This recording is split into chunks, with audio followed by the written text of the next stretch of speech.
alternator here act like a motor and makes that handle crank, which cranks the engine to get it started. Years ago, the cars didn't have a battery, so if you wanted to start your car, you went around to the front and you put this thing in and you would like crank it, to get it started. And then once it starts, then it self-sustains because the gas combustion engine keeps the cycle going and all. And here's the interesting thing. As soon as the battery uses the motor to crank the handle to start the engine, then once the engine is going, the engine keeps cranking the handle, and the same thing that was used as a motor to start the engine is now being used as a generator to recharge the battery.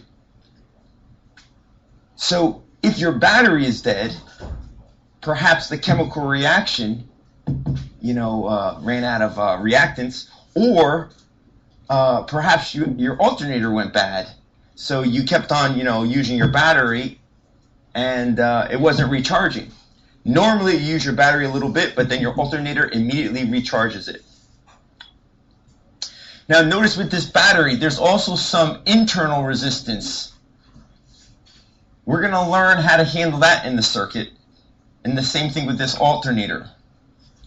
So this circuit here, ladies and gentlemen, takes on a more educational look when we go to our next slide here. This is the same exact circuit that was on the first slide. Here you have your headlights.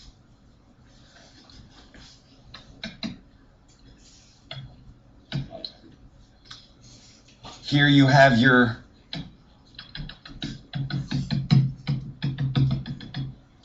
car battery. But notice the car battery has a little bit of resistance on the inside. So what we do is we put the voltage source and the resistance in series with each other. And then down here we have the alternator.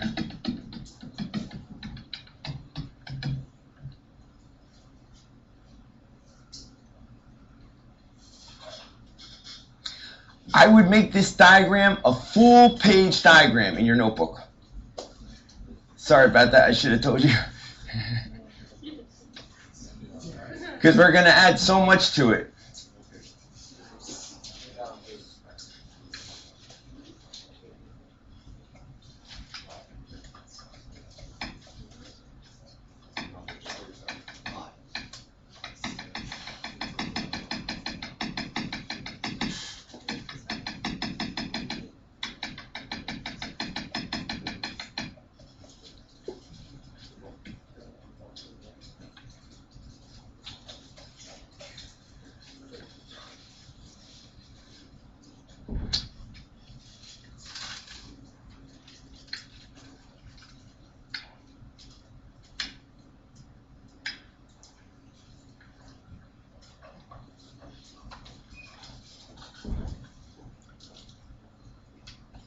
I also have it drawn up there on the chalkboard, the original one. And this diagram is in your textbook as well. This is a example problem.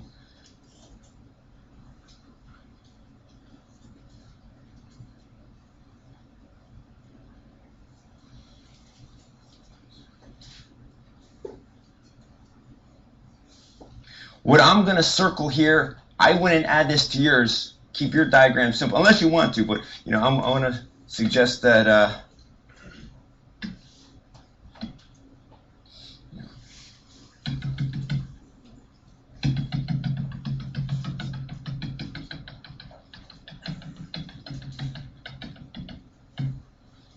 inside those blue dotted lines, that's your battery.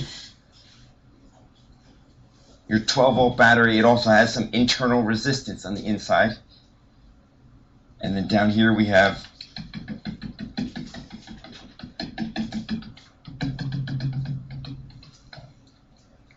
your alternator. So up here,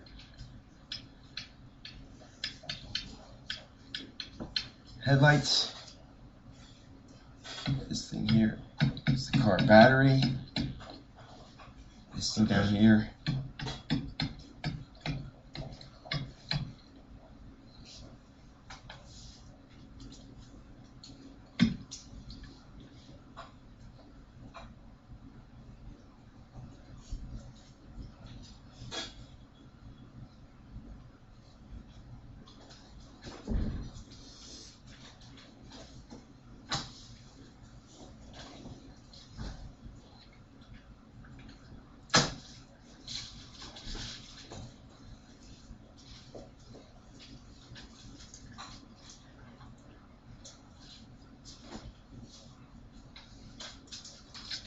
All right.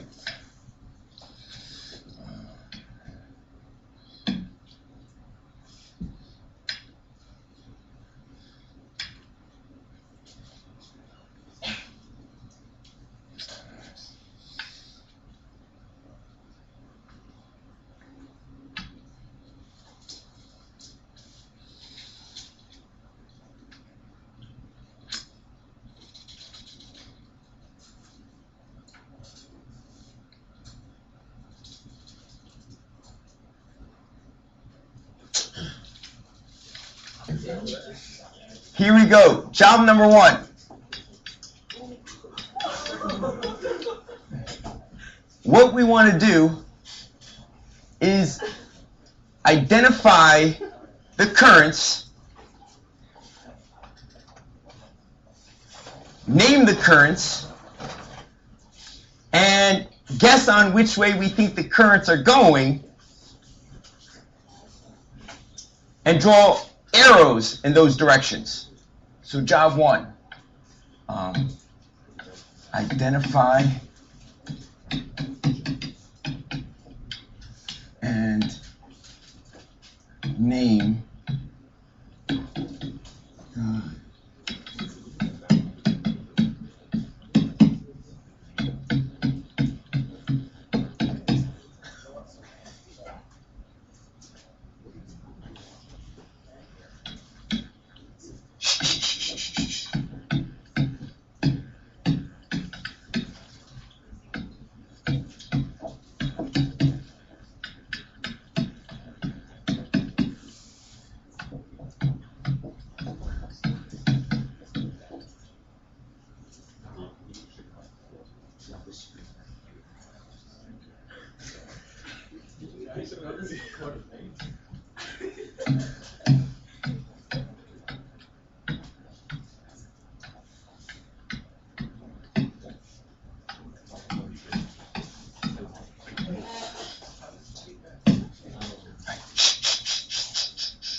identify and name the different currents and guess which way the currents are going as shown by drawn arrows.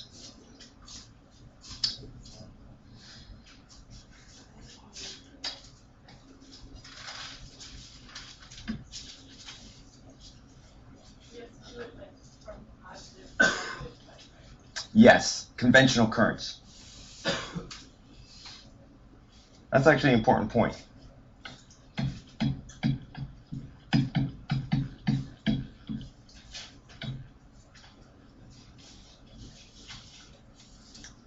Now, it might be helpful on your diagrams to identify the negative and positive terminals of your batteries. So the shorter terminal is negative and the larger one is a positive. This is a negative, this is a positive. And what I do, folks, is I look at the diagram and find the largest EMF is 14 volts. And I said, which way is the positive charge is going to be going? And basically, if there was a positive charge in the wire right there, okay, it would be going to the left. So I am going to estimate, or I'm going to guesstimate that the first current is going to the left, and I'm going to call that I1. Now, somebody else might have, started up here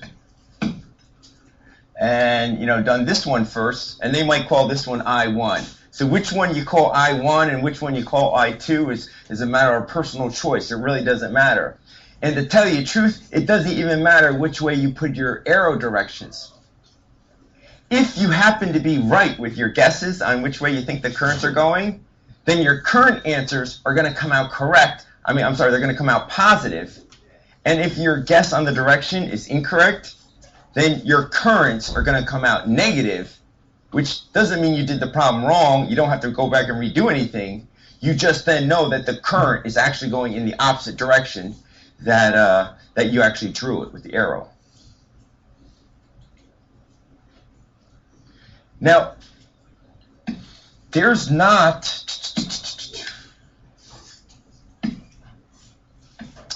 another little resistance here.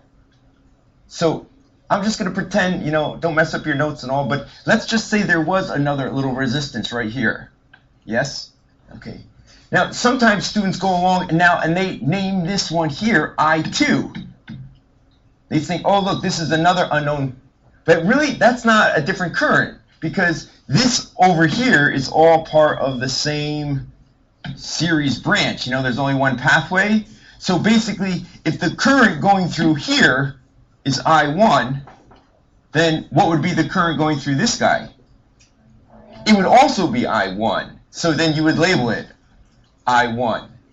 So you got to be careful when you're labeling currents and make sure it really is a different current.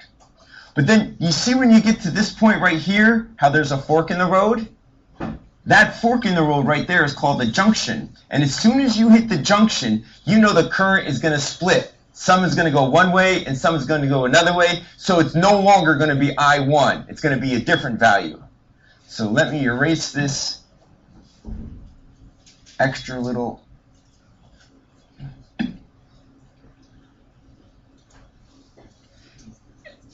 And then my next one, whoopsie, I'm going to say, hey, look, you see this battery here? Well, it's probably going to be pushing the positive charges out to the left. So I'm going to say this current here is I2.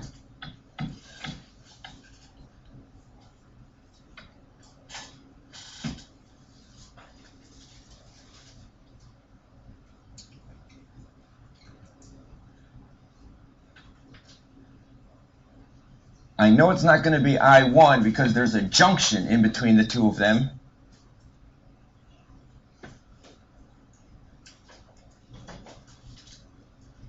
And I'm guessing it's going to the left because of the way the battery here is situated. And then finally, I have to identify a current up here at this top resistance, the headlights, yes? And this is the way I'm figuring, folks. I'm thinking the current is coming around this way, and then this one's feeding in here. So it's like two different branches of a river that converge together, and then together it goes off this way here. So I'm going to guess that the current up here is going this way, and I'm going to call that I3.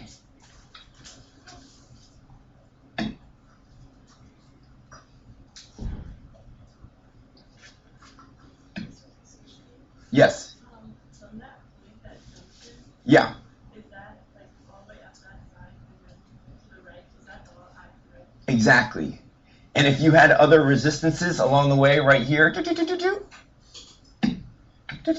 yes, that would also be I3. And if you had one here, yes, that would also be I3. Because that's all the same series branch. Very good point.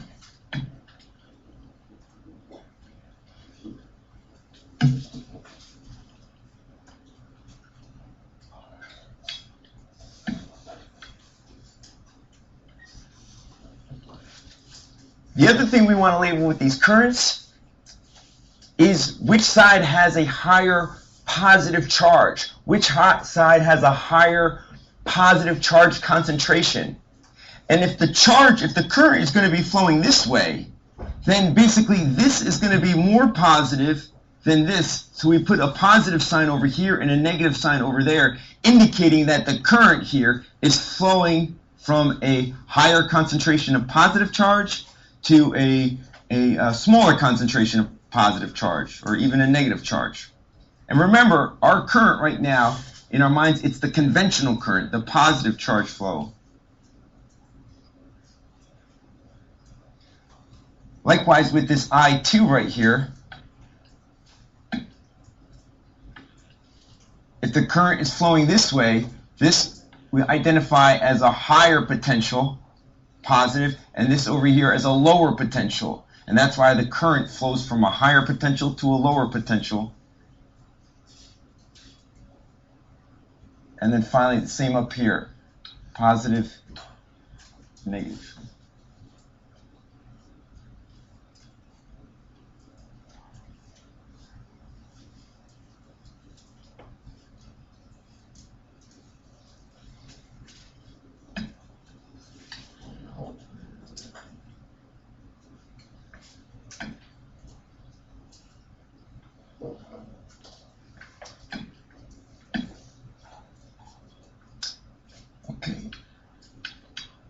Job. Number 2.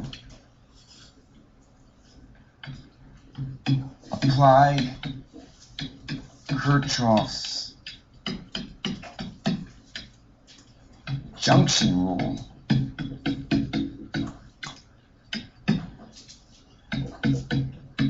to get first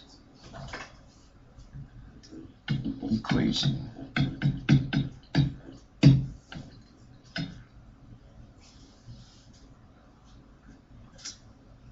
We have 3 unknowns.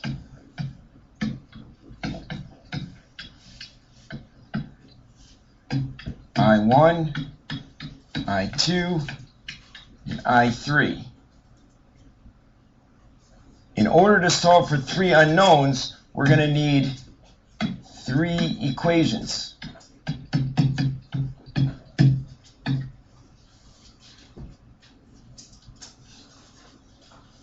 And now we're going to use Kirchhoff's junction rule to get our first equation.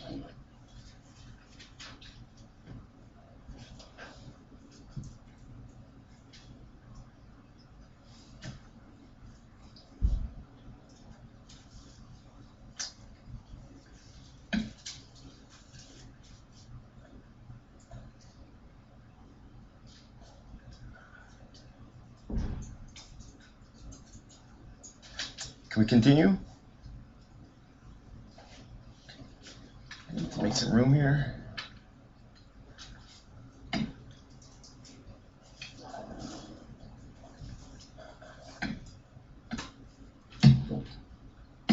Okay. All right, so the junction rule.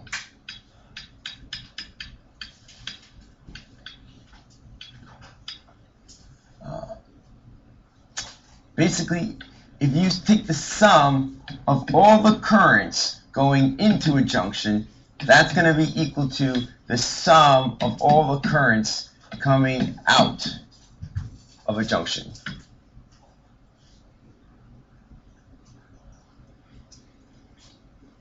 It's due to conservation of charge.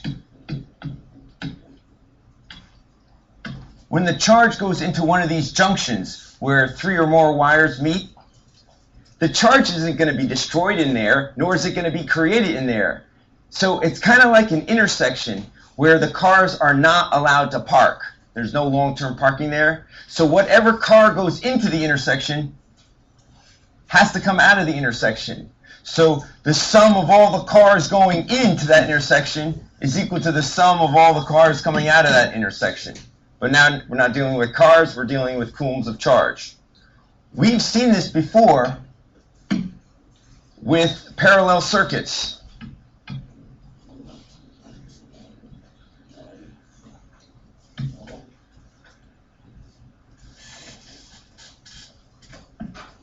If I had a total current coming out here, that same total current would be going like over here. And then it would split. Some of it would be going through here. And then some would be going up through here. And then through there. This would be I2. This would be I2.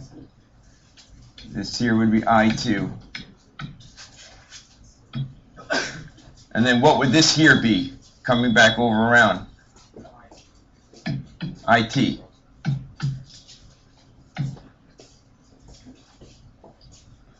So if we take a junction where 3 or more wires meet, and then we apply the rule, hey, the sum of all the currents going in equals the sum of all the currents going out.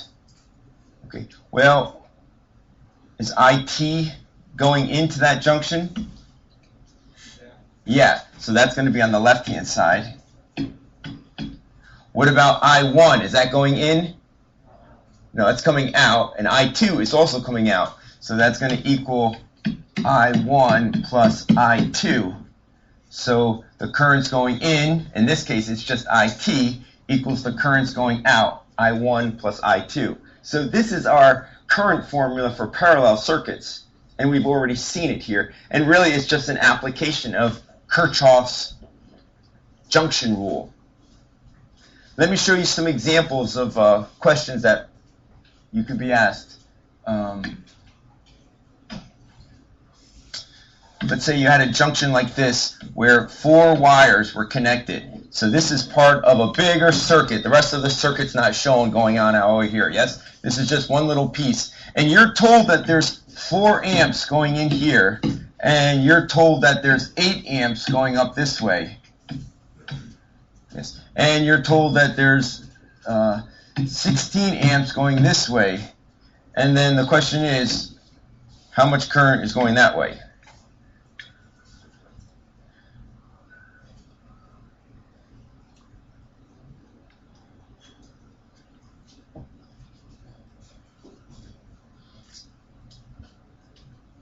And I think there's more than one answer, isn't there? When they don't give you the direction? One way to do it is you could say, hey, look, the total going in equals the total going out, yes? And what's shown going in so far? 4 amps, yes? And what's shown coming out? 24, yes? So basically, what could this sucker be doing? How much going in? 20? Actually, I think that's the only thing it could be, right?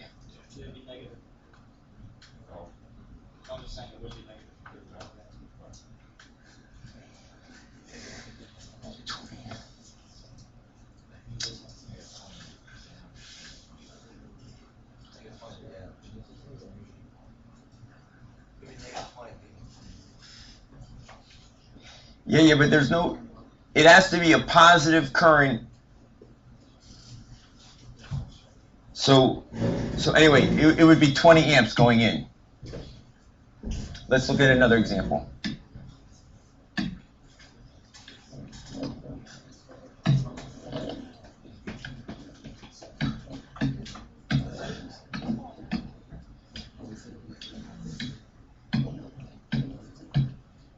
All right. Let's say this is 5 amps, this is 6 amps, and this is 7 amps, and this is question mark. Now, here's one where I know there's multiple answers, yes? They don't give you any current direction. They just tell you that there's these ammeters that are measuring current. So in other words, there's 5 amps, and that 5 amps could either be going in or it could be going out. You see that 6 amps? It could be either going in or going out. See that 7 amps? Either in or coming out. So what's one thing that ammeter down there could read?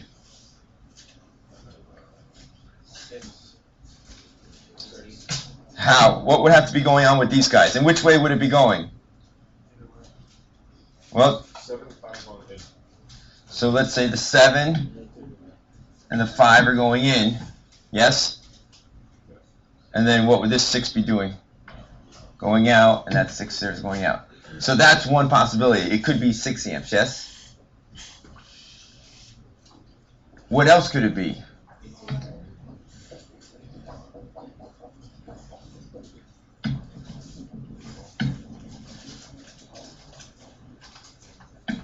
How do you figure?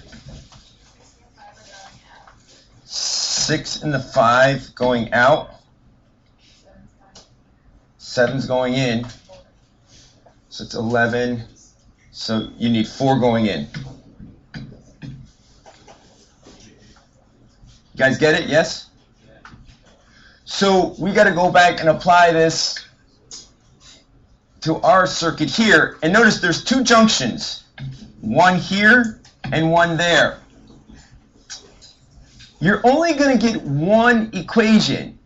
If you got an equation for this junction and then you got another equation for this junction, it's really just the same equation. You know, it might look a smidge different, but algebraically it's identical. So we're only going to pick one junction. So I'm going to pick this junction right here. And, whoa, this is not even our circuit. Gotta go back. Let's pick this one right here. And so if this is I1, working backwards here, if this is I1, yes, then this is I1 going this way, yes. So this is I1 coming out right here. And then right here, if this is I2 going this way, working backwards, then this has to be I2 coming out that way. And if this is I3 coming around this way, then that's I3, so that's I3 going down that way. So basically, sum of all the currents going in to my junction right there, well, which currents are going in? Just I3. So I3 is going to be equal to what? I1 plus I2.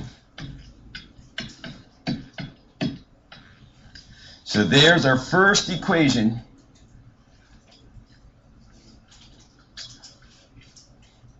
One down, two more to get, and then once we have our three equations, we have to solve three equations for three unknowns. Well, you'll be able to use your calculator with polysimult. Okay, so let's go on and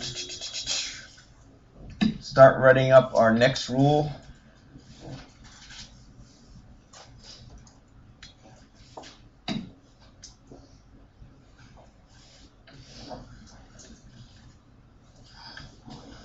Whoa.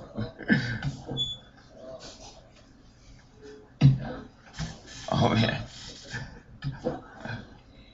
I got it. I heard on the smartboard you could circle it and then erase it. I don't know how to do it on this one, sis. That's kind of tricky. All right. All right, we're going to run out of time, so we'll pause here. Okay, moving on, folks. Job number 3. Applying Kirchhoff's loop rule to get the remaining equations. Mike. When traveling around any loop in a circuit, the sum of all the energy sources is equal to the sum of all the energy consumptions.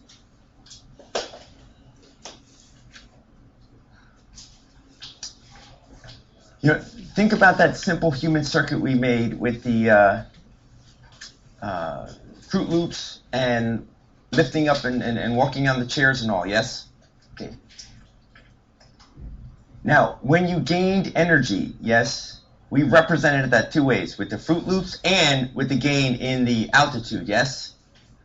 Our circuit was kind of simple because you had one gain in altitude, and then coming all the way around that same circle right here, then you had a drop in that altitude, and then when you get back to the same point that you started from, how does your altitude initially compare to your altitude when you get to the same point after you went all the way around? It's got to be the same. And this is true even in a complicated circuit. You know, if you start at one point, even in a complicated circuit, and you get some energy handout, and you go up to a higher energy, and then you have an energy drop, and then you have an energy handout, and then you have an energy drop. If you follow the loop any which way back to the same point, how does your altitude or your energy level have to compare? Right. So what is the difference between all the energy handouts and all the energy consumptions has to be? 0. And that's the fact that we're going to use right here. So we're going to rewrite this, okay, and say that, look, all the energy handouts minus all the energy consumptions has to be equal to 0 if you go around the whole loop.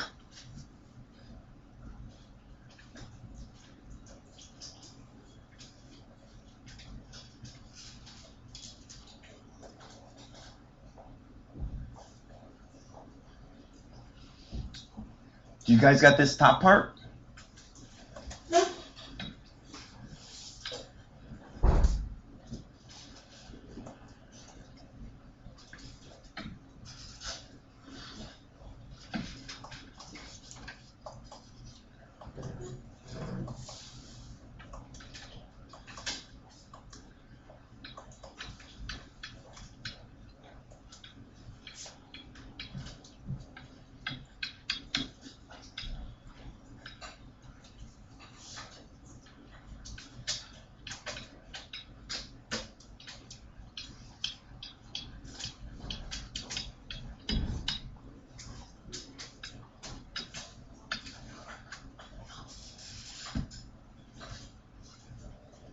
And again, this is if you go all the way around a loop.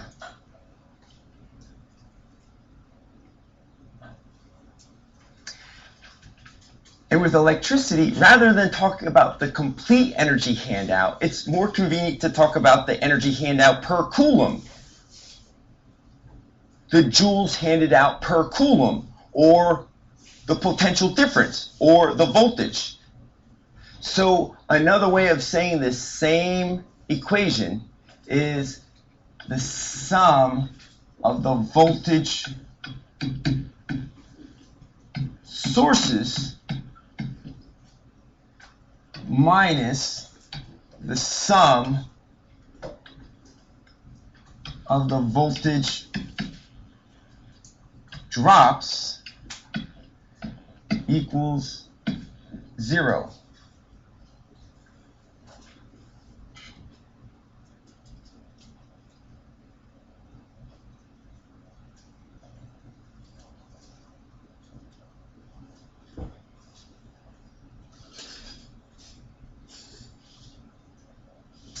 The voltage sources, those are the EMFs. The voltage drops, those are the resistances.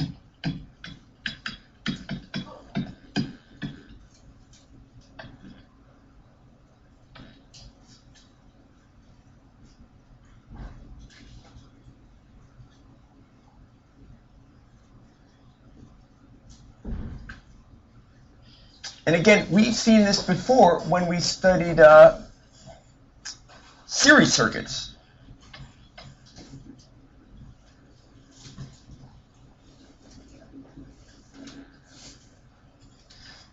If you had a 12-volt energy handout here, and then over here you had an 8-volt consumption, then what does this voltage here have to be?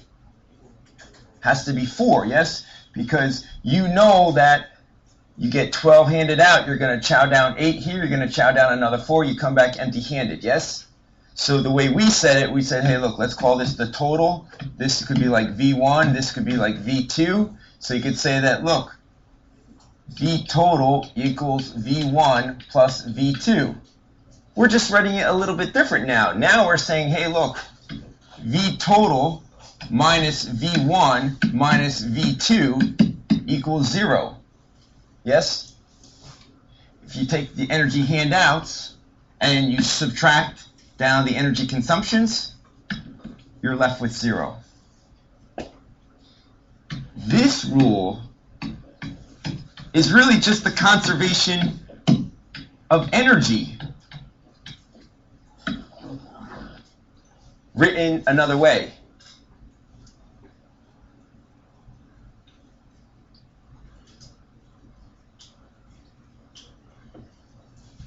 So let me clarify something else. If you started here and you added up all the energy handouts and you subtracted all the energy consumptions and you get back to the same point, what is the difference of the energy handouts minus the energy consumptions going to be? 0, yes? But sometimes you're asked, hey, what's the voltage between A and B? Well, if you go from here through there over to B like that, and you add up all the energy handouts and you subtract all the energy consumptions, is it necessarily going to be 0? No, it's not going to be 0. It would tell you the voltage between A and B. So if you go all the way around, we know the potential difference between here and here is 0. But if you only go from here to here, that would tell you the potential difference between A and B. Finally, remember we studied Ohm's law, which said, hey, look, 2 things affect the current. If you have a bigger potential difference, you're going to have more current going through the wire. However, if you have more resistance, you're going to have less current going through the wire, yes? Well, if you solve Ohm's law for V, you get V equals IR. Ver. Well, when we write the sum of the voltage sources minus the sum of the voltage drops equals 0, the voltage drops, those are the, the light bulbs, the resistances, yes? Well, what's something else we could replace the voltage drops with? What are the voltage drops equal to? Alex? IR. So you could think of it as the sum of the voltage sources minus the sum of the I times R drops equals 0 if you go all the way around the loop.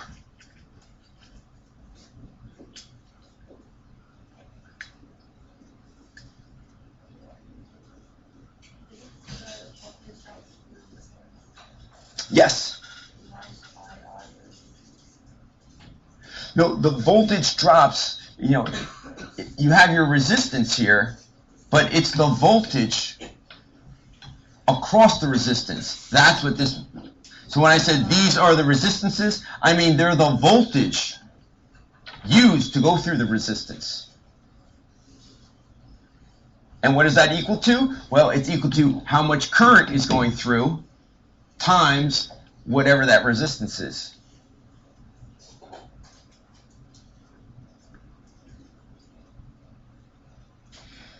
Now, what gets a little bit tricky is whether to record things positively or negatively. And the bottom line is, folks, you just simply need to follow the rule. If you want to reflect and try to get that gut understanding of why the rule is, kudos to you. But at this point, here's what you need to know how to do.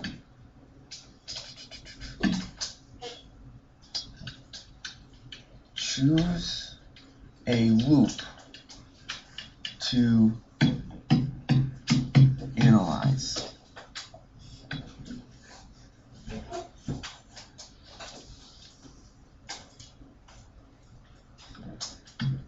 For each device, whether it be a battery or a resistance.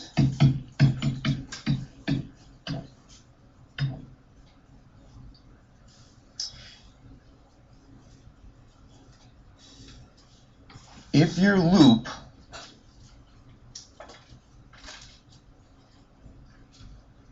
your loop goes from, let me rewrite this here.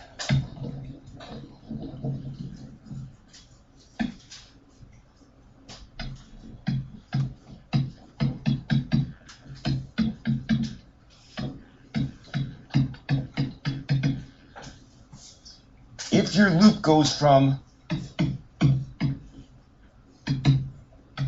negative to positive, you record that as a positive in your loop equation. If it goes from positive to negative, you record it as a negative. So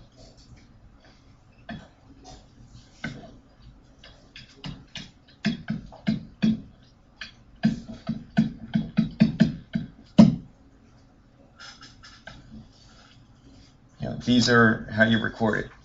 Hopefully this will be more clear when we actually do it.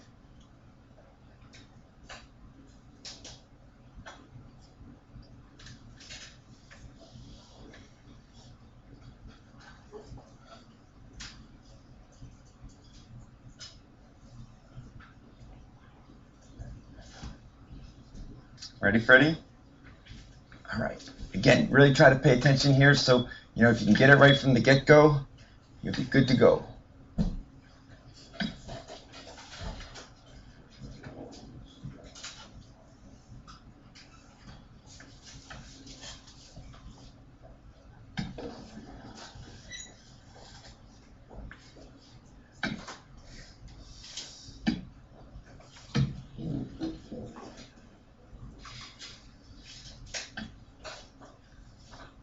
All right, so I'm going to choose my loop, and I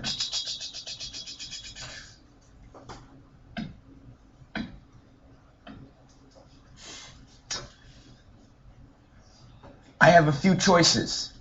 I could go clockwise around the bottom loop. I can go counterclockwise around the bottom loop. I can go clockwise around the top loop. I can go counterclockwise around the top loop. I can go clockwise around the whole outside loop, or I can go counterclockwise around the whole outside loop. I'm going to choose to go around this bottom loop, and I'm going to start here, and I'm going to go all the way around this bottom loop like this, back to here.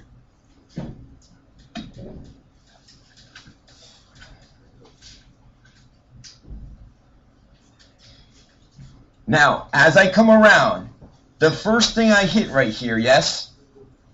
It's a battery right here, yes? See how I'm hitting that battery, that 14-volt alternator? I shouldn't call it a battery. It's not a battery. It's an alternator. So 14-volt EMF. When I come around the corner here, what do I hit first? The negative terminal or the positive terminal of that battery, of that EMF? The negative terminal, yes? And according to our rule, if you hit the negative first and then hit the positive, you see how I'm hitting the negative first to the positive, negative to positive? How do you record that? As a positive, yes? So I'm going to record that as, whoa.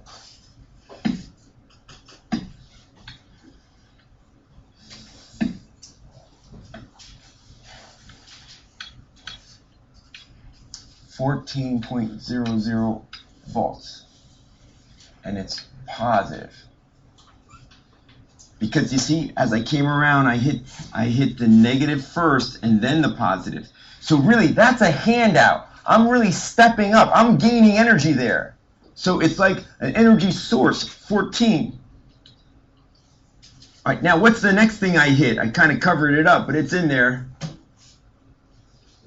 The resistance, yes? Now, when I hit that resistance, which did I hit first, the positive or the negative? Ooh, the positive, yes? So I'm going positive to negative, yes? So basically, when it's a resistance, I want to get the voltage across that resistance. What expression am I going to write down for the voltage across that resistance? Dan?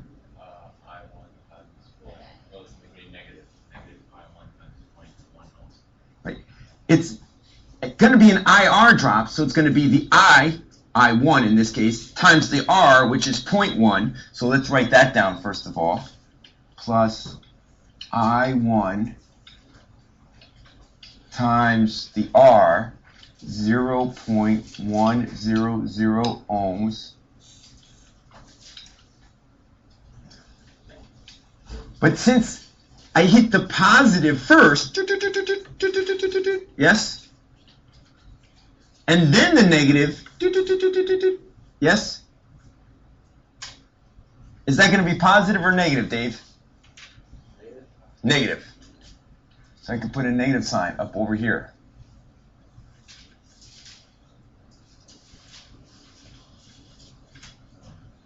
Now here's where it gets kind of weird. Okay, question?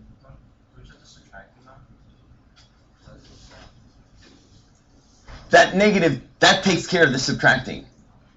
See, look, it's a 14-volt handout minus this right here. So following that rule takes care of that. Great question. Now, here's where, again, at first you might not just have that gut feeling of what's going on. You just have to follow the rule. So you're coming around the corner. Now, what do you hit? You hit another resistance. So you're going to write it as an IR drop. I2 times 0.0100 ohms. So plus I2 times 0.00. Whoa. 0.01 ohms. Yes?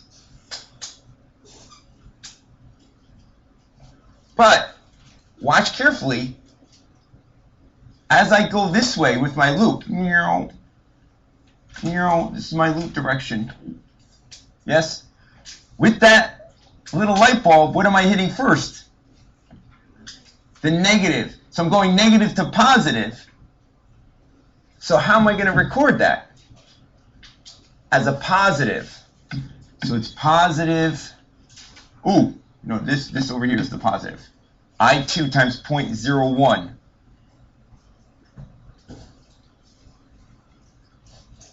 What about this battery right here? I'm analyzing it this way. I'm walking this way. If I'm walking this way,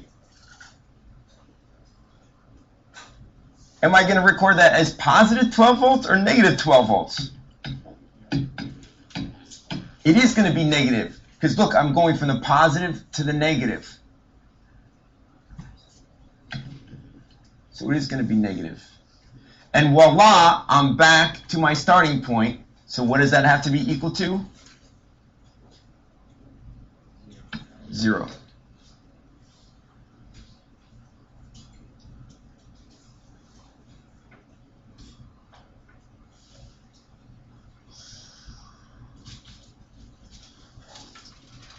That's our second equation. We have 3 unknowns, so we need 3 equations. We have 1 equation from the junction rule. This equation is from the loop rule. So how many more loops are we going to have to analyze in this problem?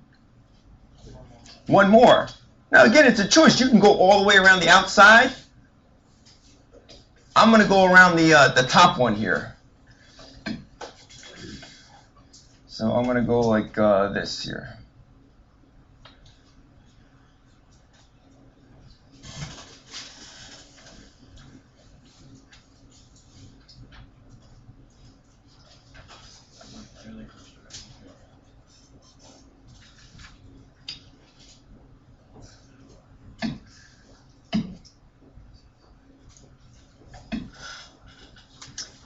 It doesn't matter which direction you go around. It's a choice, yes?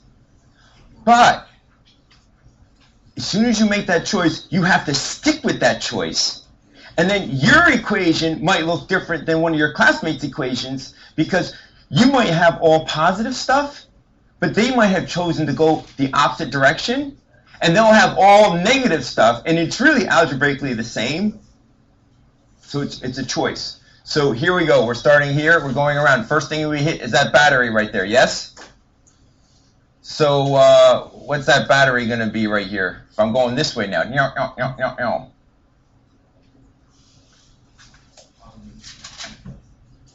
It's going to be positive 12 volts, right? Yo, yo, yo, yo, yo.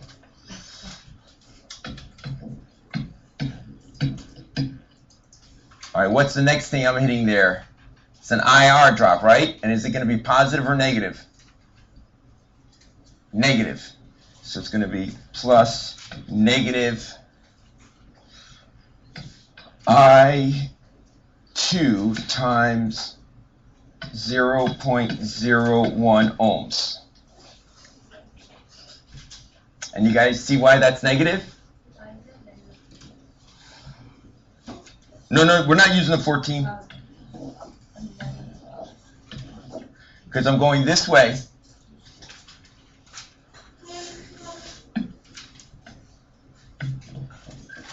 This is the negative.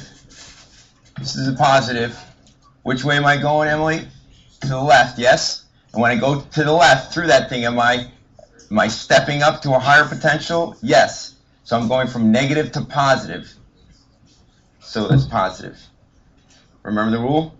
Okay. And then here I'm going from positive to negative.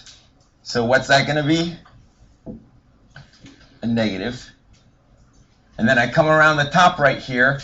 It's another IR drop, so it's going to be I3 times 1.2 ohms. And is that going to be positive or negative? Negative. Whatever you hit first, folks, it's the opposite of that. You know what I mean?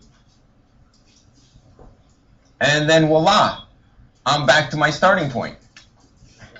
Equals 0.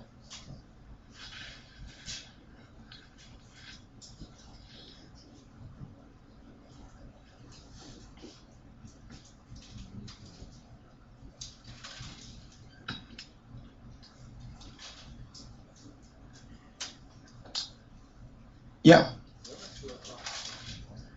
We don't have enough time today. I would love to give it to you, but I want to get through this. I need it too. Okay. All right, you want to do a 30-second one? All right, quick, stand up, 30 seconds.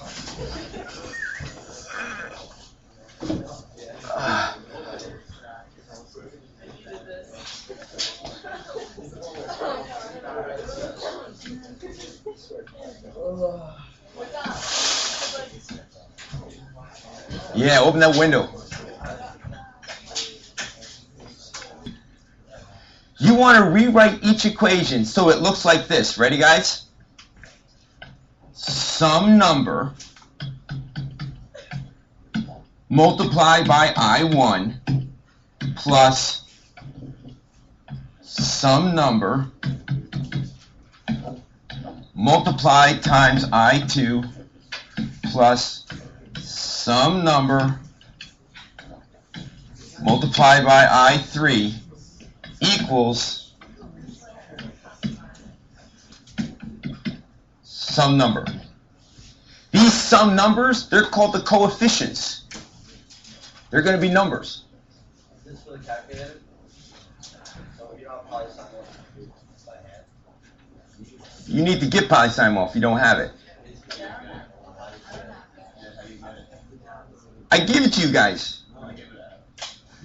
Well, bring your calculator Monday and I'll get it. You could also Can you just like isolate I1? you can. That's just a lot of work. Make a note of this because you'll eventually get it, and you're going to want to do this on a test. Yeah.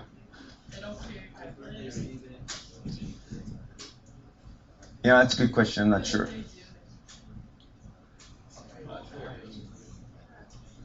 So here's the thing. First of all, I'm going to rewrite these, but there's no some numbers in front of these. So guess what I'm going to put in front of these?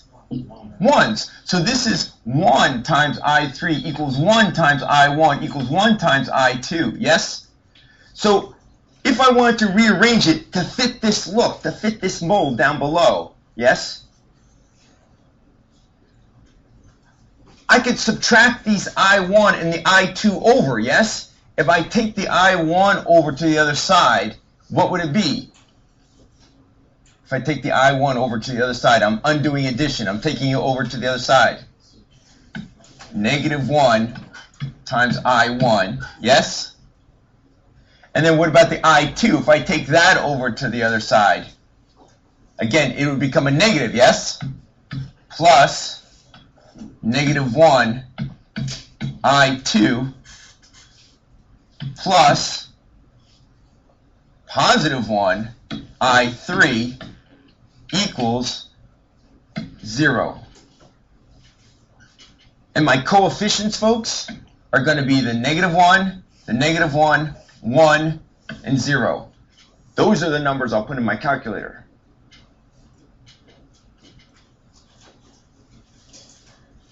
Yes? What was the next equation? Can we move on? Are you still getting that?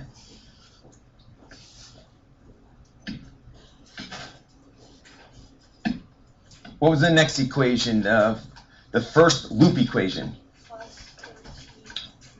Plus 14 volts. Plus negative I times I1 times 0.1 ohms, yes? plus I2 times -1 plus -12 volts. All right, and did I get that right? Do I have all my, the first one's positive, this one here is negative, then positive, then negative? Okay, so we're going to drop the units now. It's a math problem. You know, this is just how you already have it, yes? I want to rewrite it some number times I1 plus some number times I2. Can anyone help me out here?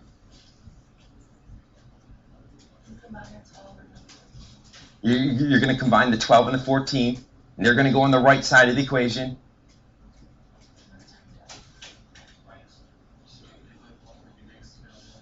So, what's going to be the sum number times I1? Negative 1 times I1.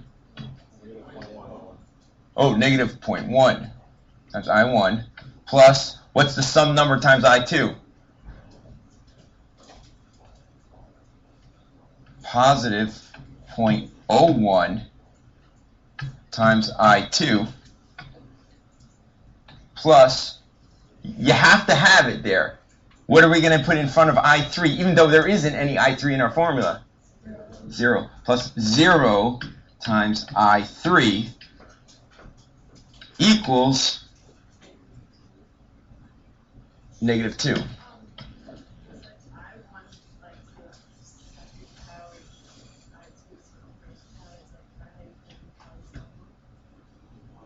No.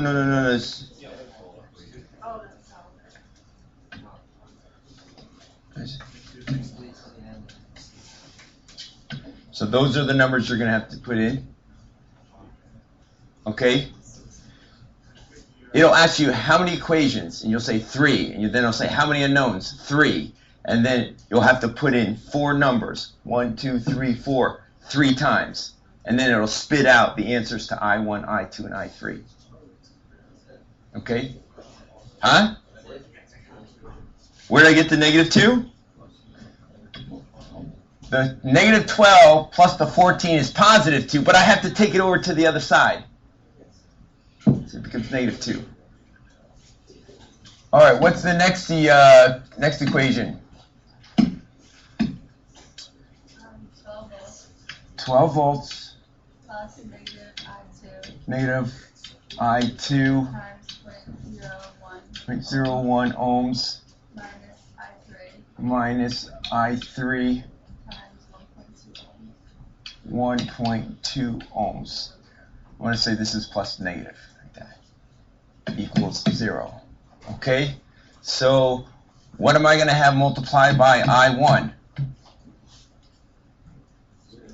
0. Plus, what am I going to have multiplied by I2? You got the negative out front. Careful with that. You see how it's negative 0.01? And what about I3?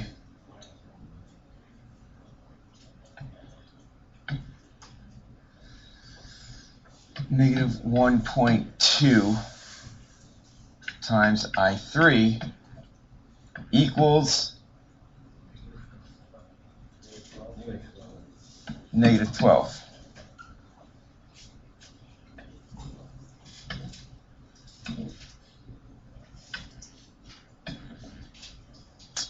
So,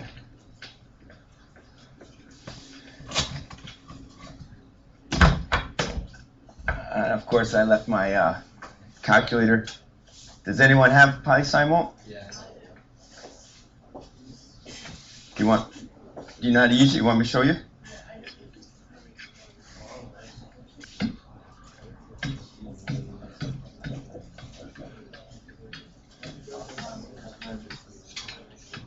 Does that mean that this I2 is actually Right. So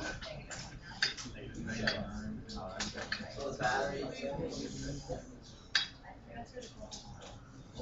What's happening here is the alternator is forcing the current to go the other way to recharge that battery. We guessed wrong? No big deal though. Yeah. Now, here's the question though. In 19 seconds, can I explain this? Yes?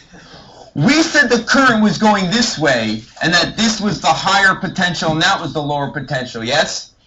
But, if there was a question like, X and Y, and now that we know the answer, and they said, hey, which side has a higher electric potential? Which side is the positive? We said Y is positive. But remember, we got the negative answer. So if they ask you which has the higher potential energy, or which has the higher electrical potential, or which is the positive side, it would really be X, because we had it wrong. We guessed it wrong. So homework's 14, 15, 16, and 18. I think it's wrong. I don't know.